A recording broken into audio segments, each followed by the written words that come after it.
모두의 채용 톡톡 구독, 좋아요, 알림 설정 부탁드려요. 월화수목 금금금 열심히 일하다 지친 소리꾼들의 고단함을 달래주는 의미 있는 은희의 노동요 시간으로 이어가겠습니다. 해커스잡의 조은희 강사님 나오셨습니다. 선생님 정말 오랜만에 봬요. 그러니까요. 예. 너무 반갑네요. 그래서 네. 저희 3주 만에 뵙는 것 같아요. 아 진짜요? 예. 아 맞아요. 지난주에는 다른 예, 분이랑 지난주, 하셔가지고. 지지난주 예. 다 이제 안쌤과 함께 했거든요. 그렇군요. 예. 또 은희쌤만의 또 이제 그 노동요 시간을 이어가야 되는데 진짜 오랜만에 뵙는데 제가 또 맞아요. 오늘 진행 마지막 시간이거든요. 아 그러니까요. 오랜만이자 마지막이 돼버렸어요. 그렇네. 쌤. 특별한 날이네요. 예, 오늘. 예. 오늘 진짜 노동요 시간의 수다를 마음껏 한번 맞습니다. 풀어내 보겠습니다. 그렇죠. 네. 네. 오늘 이제 노동요 이어갈 텐데 쌤, 오늘은 제가 한 가지 설문조사를 가져왔습니다. 서울대 경제학과 통계학과 출신이 몰리는 등 고액 연봉의 안정적인 직장으로 손꼽혔던 이 한국은행에 대한 내용인데요.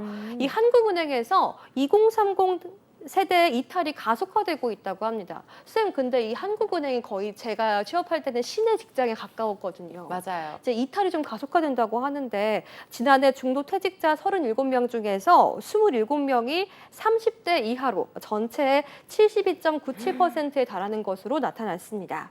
20대 이하가 16명, 30대가 36명이었는데요. 같은 기간 40대가 21명, 50대 이상이 7명인 것을 고려했을 때 2030 이탈률이 꽤 높은 걸 알 수 있습니다. 지난해만 놓고 보면 전체 퇴직자 37명 중 27명이 2030으로 전체의 72.97%인데 올해 중도 퇴직한 21명 중 2030은 12명으로 전체 57.14%에 달했다고 하네요. 2019년에는 이탈률, 2030 이탈률이 60%, 2020년에 63.64%였던 걸 볼 때 갈수록 좀 이탈률이 높아지고 있는 것 같아요. 쌤, 이렇게 시내 직장이었는데 이탈률이 점점 높아지고 있는 게 뭘까요? 금방 그만두는 걸까요? 그쵸.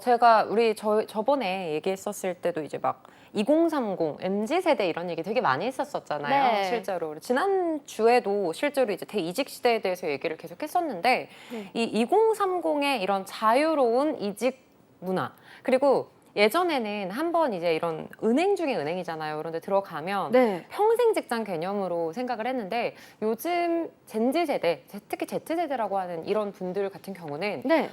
사실 이직이 너무 일상적이고 이직을 하는 것 자체가 약간 자기의 가치를 높이는 거라고 생각을 하다 보니까 어쩔 수 없이 이 대이직 시대를 네. 이제 한국도 겪고 있는 거죠. 어쩔 수 없이. 그렇죠. 맞습니다. 이제 흐름을 거슬러 가긴 좀 어려운 것 같아요. 아무래도 네. 좀 돈이나 성장 이런 것들을 많은 친구들이 요구하고 또 원하다 보니까 이직을 자유롭게 하는 것 같습니다. 쌤, 근데 한국은행보다 돈을 더 많이 줄 수가 있는 거예요? 그러니까 좀 옮겨가는 거 아닐까요? 이게 생각보다 국책은행, 그러니까 한국은행, 뭐 금감원 그리고 이제 뭐 산업은행 이런 국책은행이라고 하는 약간 탑 오브 탑 은행들이 네. 약간 어떻게 생각하시면 좋냐면 공기업이잖아요. 예, 그러다 금융공기업. 보니까 그쵸 네. 금융공기업. 예. 특히 그 중에서도 여기는 A매치라고 해서 제일 상급 예. 은행이라고 다들 가고 생각하시면 싶어 돼요. 하는 그곳. 맞아요. 네. 그러니까 툭불 한우 같은 그런 은행이라고 생각하시면 되는데 찰떡 비유였어요. 그렇죠. 쌤. 네. 근데 여기가 약간 이렇게 생각하시면 돼요. 돈과 명예를 다 같이 가져갈 수는 없거든요. 아, 네. 여기마저도요? 그럼요. 그리고 이곳 같은 경우는 정년 보장이 되는 공기업이잖아요. 예. 그러다 보니까 아무래도 성과 부분이라던가 이런 부분에 있어서는 일반 사기업에 비해서는 사실 조금 떨어질 수는 있겠죠. 국책은행이다 보니까. 그래서 명성은 어마어마하지만 돈은 실제로 조금 적습니다. 통계 그래요? 결과 같은 걸 보면 네. 실제로 2018년, 그러니까 코로나 이전만 하더라도 시중은행이랑 한국은행이랑 비슷했고요. 네. 근데 시중은행이 실제로 임금 상승률이 진짜 많이 높아지고 있기는 해요. 예전 제가 그냥 예를 들면 예전에 제가 항공사를 다녔었을 때 연봉이 2010년, 11년 이랬을 때 4,000에서 4,500이었거든요. 네.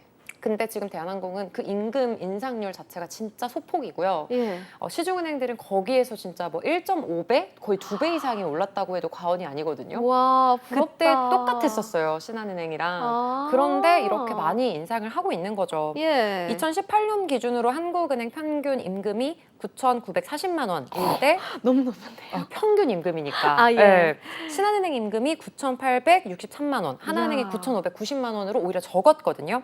예. 그런데 2022년 기준으로 했을 때 한국은행 평균 임금이 1억 330만 원. 예. 근데 물가 상승률을 기반으로 했을 때 기준이니까 다 같이 올랐잖아요. 네. 국민은행이 1억 2,292만 원. 예. 그리고 하나은행이 1억 1,935만 원. 오, 오히려 등으로 시중은행이 앞섰어요, 쌤. 앞섰죠. 그리고 네. 요즘 퇴직 이슈도 굉장히 많잖아요. 5억 역전됐네요. 퇴직금. 아. 5억 줄 테니까 나갈래? 오케이 하고 이제 나가는 사례들이 막 있잖아요. 우와. 아무래도 금리 인상으로 인해서 어쩔 수 없이 뭐 자연스럽게 올라간 네. 그런 부분들도 있고요. 네. 그러다 보니까 이제 좀 전문 자격증, 한국은행이라던가 뭐 산업은행이라던가 금감원 같은 이런 좀 좋은 기업을 가시는 분들은 전문 자격증을 가지고 계신 분들도 정말 많거든요. 네. 이게 필기가 또 어마어마하지 않습니까? 그러다 보니까 이 좋은 머리를 가지고 계신 분들이 네. 좀 더 나은 연봉, 좀 더 나은 대우 이런 걸 위해서 투자 전문 쪽으로 그러니까 자산운용사라던가 뭐 예. 투자은행이라던가 시중은행이라던가 뭐 회계법인이라던가 이런 쪽으로 재취업을 하는 경우가 굉장히 많아요. 와. 그리고 오히려 박사 학위를 가지고 계시면 아예 진짜 안정적이고 전문성이 있는 대학 교수, 연구원, 경제연구원 이쪽으로도 굉장히 많이 갑니다.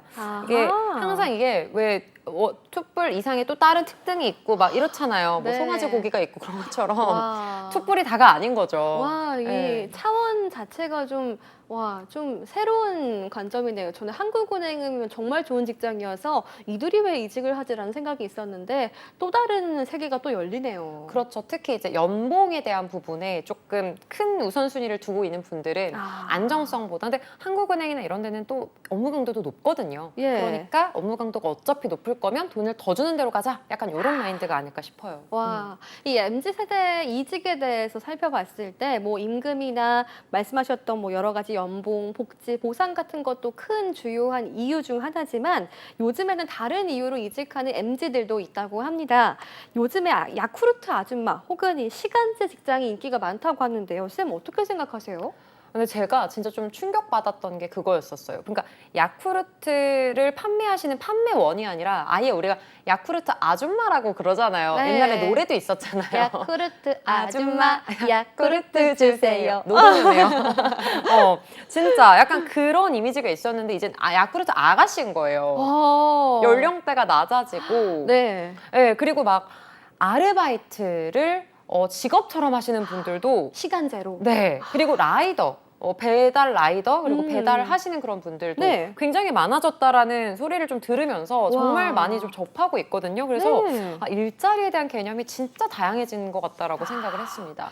제가 관련된 설문조사 통계 하나를 가져왔는데요. 통계청 경제활동 인구조사 마이크로데이터 분석에 따르면 지난 5월 기준 15세에서 29세 청년 취업자 400만 5천 명 중 104만 3천 명은 주 36시간 미만 파트타임 근로자, 시간제 근로자죠. 그렇게 일을 하고 있다고 합니다. 전체 청년 취업자의 26%로 5명 중에 1명꼴인데요. 지난해 주 36시간 미만 근로하는 청년 취업자가 85만 6천 명이었는데 그거에 비교해서 21.8%가 늘었습니다. 특히 졸업한 이후에도 주 36시간 미만으로 일하고 있는 청년 취업자는 47%, 48만 9천 명으로 시간제 근로자인 청년 취업자의 절반 차지했다고 하네요. 와, 선생님, 제 생각보다 훨씬 더 많은 인원이 파트타임 근로자로 일을 하고 있었어요. 그러니까요. M세대에 가까우신가 봐요. 예, 저는 거의 MZ에 걸쳐 있다고 주장하지만 M세대에 더 그런가 가깝거든요. 봐요. 예. 이게 젠지 세대들은 좀 다른 것 같기는 해요. 다르죠. 예. 실제로 이제 회사에 아예 전일제, 정규직, 주 5일 근무, 9 to 6로 이제 근무를 하는 대신에 아르바이트로 생계를 이어가는 분들을 프리타족이라고 해요. 아, 네. 네, 들어봤어요. 들어보셨죠? 네. 이게 좀 증가세입니다. 그래서 우와. 지난 5월 기준으로 청년 취업자 중에 주 36시간 미만으로 일하는 초단기 근로자가 5월 기준으로 104만 3천 명.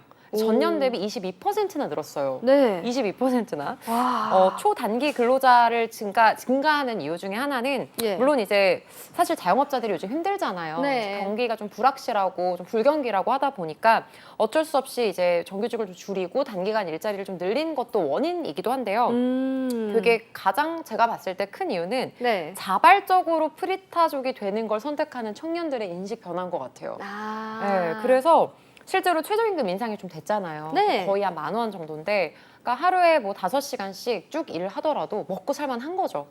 그리고 알바 자리는 너무 넘쳐나는 거예요. 옛날에는 사실 좋은 아르바이트 자리를 구하는 게 되게 어려웠으면 네. 요즘에는 힘든 일을 안 하려고 하잖아요, 청년들이. 네. 그러다 보니까 이제 막 점주분들이나 뭐 소상공인 사장님들이나 막 제발 와주세요 이런 느낌인 거죠. 그러니까 네. 언제든지 일자리를 구할 수 있고 알바 자리는 넘쳐나고 예. 그러다 보니까 나는 불안정하지 않아. 난 정규직이 아니어도 불안정하지 않아. 언제든지 나는 다시 먹고 살 수 있어. 난 일을 할 수 있어. 그럼요. 네. 그리고 나는 이거 하면서 막 내가 가고 싶었던 곳도 가고 네. 뭐 알바 빡세게 하고 여행 한 달 가고 오. 그러니까 이런 좀 자유로움을 누리려고 하는 네. 이런 청년들이 좀 많아지고 있는 거죠. 와, 전에는 비자발적으로 프리토족을 했다면 이제는 맞아요. 인식이 바뀌어서 자발적으로 그래 나는 워라밸도 지키고 나는 일하고 싶을 때 일 열심히 하고 일자리는 언제든지 있다라는 그런 생각을 가지는 친구들이 많다 보니까 이런 맞아요. 현상이 나타나고 있는 것 같습니다. 네.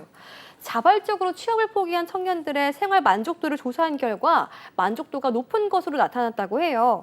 대학을 졸업한 후 주 36시간 미만 일하는 청년 취업자의 74.5%는 계속 그대로 일하고 싶다 하면서 현재 생활에 만족하고 있는 것으로 나타났는데요. 와, 쌤, 만족도도 굉장히 높은 걸 보니까 이 생활을 계속해서 이어가는 친구들도 많아질 것 같네요. 맞아요.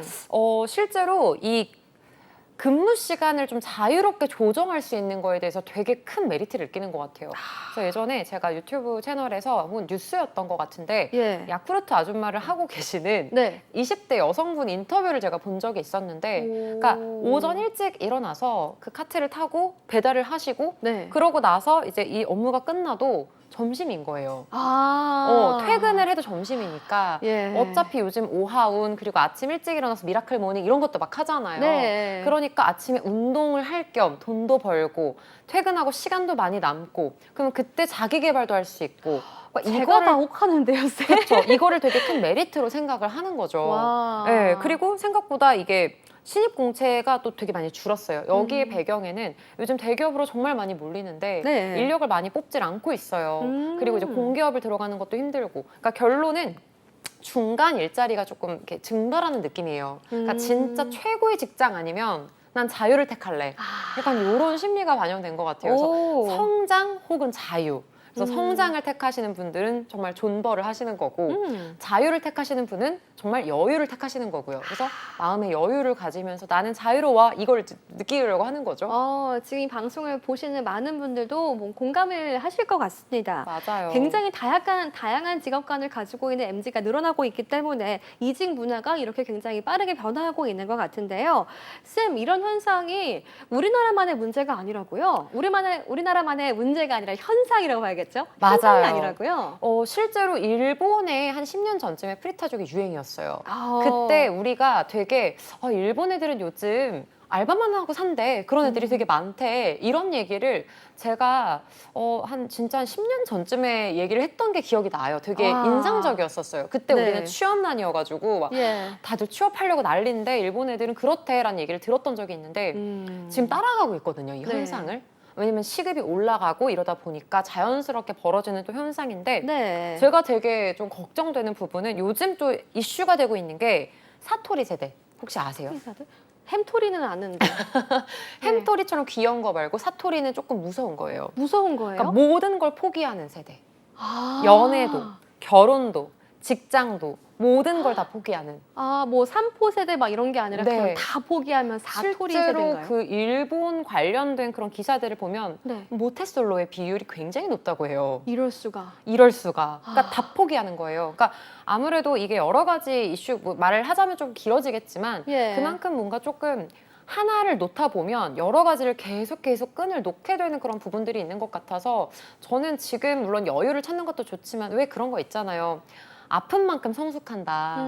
비온 뒤에 땅이 굳는다. 이런 게 있는 것처럼 그래도 뭔가 본인이 원하는 게 있다면 좀 정말 열심히 노력하고 네. 실패해도 너무 막 좌절하지 않고 그냥 다시 일어나고 약간 이런 게 조금 있어야 될 것 같은데 좀 꼰대 같나요? 근데 이런 게 좀 건강해지는 길인 것 같거든요. 네. 앞으로 얼마나 힘든 일이 많은데요. 그래서 예. 조금 실패를 좀 두려워하지 않고 계속 좀 현재 안정만 느끼기보다는 좀 도전하는 자세가 필요하지 않나라는 생각이 듭니다. 뭔가 이 방송을 보시는 모든 분들이 우리 은희쌤 조언과 함께 다 같이 으쌰으쌰 했으면 좋겠습니다. 쌤 혹시 더 덧붙이실 말씀이 있으실까요? 일단 제가 볼 때는 너무 편안함에 만족하지 마시고 예. 그러니까 존버 기간, 예. 편안한 기간 이렇게 한번 나눠서 생각하시면서 도전을 하시면 좀 낫지 않을까? 이런 생각도 듭니다. 아, 네. 네. 은희쌤 오늘도 좋은 말씀 감사합니다. 지금까지 해커스탑의 조은희 강사님과 함께했습니다. 쌤 고맙습니다. 네, 감사합니다.